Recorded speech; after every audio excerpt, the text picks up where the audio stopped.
न सरकार बड़ी न संगठन। यूपी में तो सिर्फ योगी ही हैं उपयोगी। यूपी में है योगी तो क्या करेंगे विरोधी। हालांकि विरोधियों के लिए सवाल कड़वा है, लेकिन बिल्कुल सच है, क्योंकि 4 जून 2024 वो तारीख थी जब लोकसभा चुनाव के नतीजे आते हैं और उसी दिन शाम करीब 4 बजे के बाद से ही राजनीतिक पंडितों के बीच एक चर्चा शुरू होती है। इस बार उत्तर प्रदेश के मुख्यमंत्री योगी आदित्यनाथ की विदाई तय है। सत्ता के गलियारों में ये चर्चा उस समय और भी तेज हो गई जब उत्तर प्रदेश के डिप्टी सीएम केशव प्रसाद मौर्य और उनके बाद डिप्टी सीएम ब्रजेश पाठक ने कुछ बगावती तेवर अपनाए थे और लखनऊ दिल्ली एक कर दिया था। बयान भी दे दिया कि संगठन सरकार से बड़ा होता है, लेकिन चुपचाप बैठे योगी आदित्यनाथ ने बिना कुछ कहे, बिना कुछ बोले, बिना कुछ किए भी ये साबित कर दिया कि उत्तर प्रदेश में ना तो सरकार बड़ी है और ना ही संगठन, बल्कि उत्तर प्रदेश में बीजेपी के लिए उपयोगी सिर्फ और सिर्फ योगी हैं। अब सवाल उठता है कि केशव और योगी के बीच तकरार कैसे शुरू हुई। इस बात को 7 साल से ज्यादा का वक्त बीत चुका है।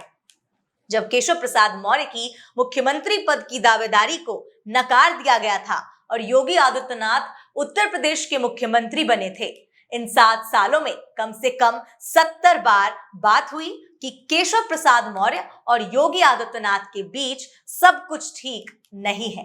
और जब भी इस बात को थोड़ी हवा मिलनी शुरू हुई, आला कमान ने उस पर पानी डाल दिया। सब कुछ जस का तस रह गया। अब भी यही हो रहा है। इस बार भी पिछले करीब कई महीने में कम से कम 20 बार इस बात का जिक्र हो चुका है कि केशव प्रसाद योगी से नाराज हैं। और ये बात उठी है तब जब बीजेपी की प्रदेश कार्यकारिणी में बीजेपी के राष्ट्रीय अध्यक्ष जेपी नड्डा और मुख्यमंत्री योगी आदित्यनाथ की मौजूदगी में केशव प्रसाद मौर्य ने कह दिया कि संगठन सरकार से बड़ा होता है। और इन्हीं सबके बीच अखिलेश यादव ने आग में घी डालने का काम किया और इस बात को कुछ यूं उछाला गया कि केशव प्रसाद मौर्य ने मुख्यमंत्री योगी आदित्यनाथ के खिलाफ मोर्चा खोल दिया है। क्या कहा था अखिलेश यादव ने, चलिए आपको पहले वो सुनवाते हैं। इसके बाद केशव प्रसाद मौर्य कई बार दिल्ली आए, बीजेपी के बड़े बड़े नेताओं से मुलाकात की और लखनऊ लौट गए। इस पर बीजेपी की ओर से तो कुछ नहीं कहा गया, लेकिन विपक्ष और खासतौर से अखिलेश यादव, शिवपाल यादव चुटकी लेते हुए दिखे। बची खुची कसर केशव प्रसाद मौर्य के आरक्षण वाली चिट्ठी ने पूरी कर दी, जिसमें मुख्यमंत्री योगी आदित्यनाथ के विभाग में संविदा कर्मियों के आरक्षण का सवाल उठाया गया था। चिट्ठियां पुरानी थी, लेकिन वायरल तब हुई जब केशव प्रसाद मौर्य की नाराजगी की बात सामने आई। इससे पहले केंद्रीय मंत्री अनुप्रिया पटेल ने भी आरक्षण का सवाल पूछा था, जिसे लेकर कहा गया कि यूपी बीजेपी में सब कुछ ठीक नहीं है। फिर तो दिल्ली से लेकर लखनऊ तक में बैठे पत्रकारों ने मुख्यमंत्री योगी की विदाई के गीत गाने शुरू कर दिए। हवाला दिया जाना लगा कि फला विधायक नाराज हैं, इसीलिए योगी की कुर्सी खतरे में है। ओम प्रकाश राजभर नाराज हैं, संजय निषाद नाराज हैं और भी बीजेपी के ही नेता नाराज हैं, तो मुख्यमंत्री योगी को कुर्सी छोड़नी पड़ेगी।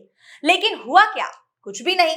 खुद बीजेपी के प्रदेश अध्यक्ष भूपेंद्र चौधरी ने कह दिया कि मुख्यमंत्री की कुर्सी बदलने वाली नहीं है। इसके बाद भी बात होनी बंद नहीं हुई। मुख्यमंत्री योगी आदित्यनाथ ने बैठक बुलाई तो ना केशव प्रसाद मौर्य पहुंचे और ना ही ब्रजेश पाठक। इसको लेकर अभी चर्चा चल ही रही थी कि मुख्यमंत्री योगी आदित्यनाथ दिल्ली चले गए और वहां से लौटे तो फिर लगा कि जैसे कुछ हुआ ही नहीं है। और शायद बात भी यही है कि अभी तो कुछ नहीं हुआ है, क्योंकि अगर कुछ हुआ होता तो 29 जुलाई को वो ना होता जो हुआ।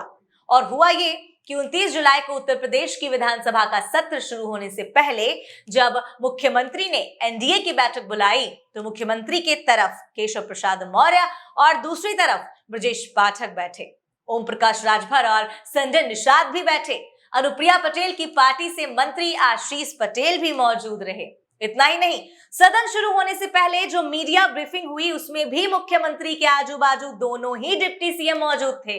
तो मतलब तो साफ है कि आप कयास लगाते रहिए, मुख्यमंत्री योगी आदित्यनाथ को केंद्र में रखकर उनके इर्द गिर्द सियासी कहानियां बुनते रहिए, लेकिन योगी अभी तो डटे रहेंगे और ऐसे ही डटे रहेंगे जैसे वो पिछले 7 सालों से डटे हुए हैं, क्योंकि बीजेपी को भी पता है कि यूपी के लिए अभी तो उपयोगी सिर्फ योगी हैं और कोई नहीं।